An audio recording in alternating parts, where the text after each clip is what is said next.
absorption columns, widely used in LNG plants to mainly remove carbon dioxide gas from the raw natural gas, uses structured packing, which are sheets of corrugated metal designed in a way to get maximum liquid gas interaction.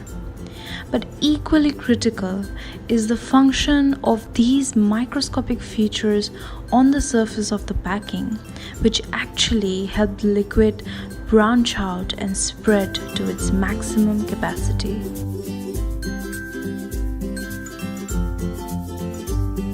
Commercial structured packing, which is widely being used in industry now, uses traditional manufacturing techniques.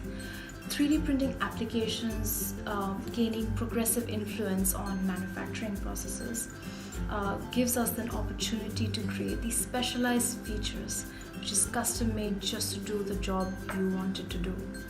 These geometries and features would otherwise be difficult or very inconvenient to be manufactured using traditional techniques, and 3D printing gives us the opportunity or makes it possible for us to explore designs specified to increase liquid wettability.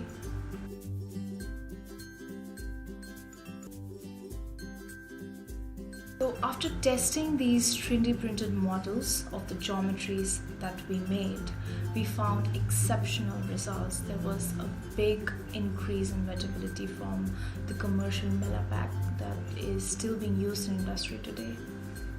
Well, 3D printing applications to create these specified geometries and the success of this whole process indicates that the technology is definitely better than the conventional technologies that we use now. But printing these small-scale features for large-scale industrial use is still far into the future. We're not there yet. But 3D printing technology is definitely the future and we can see it. It is fast evolving to be one of the commercially successful technologies out there.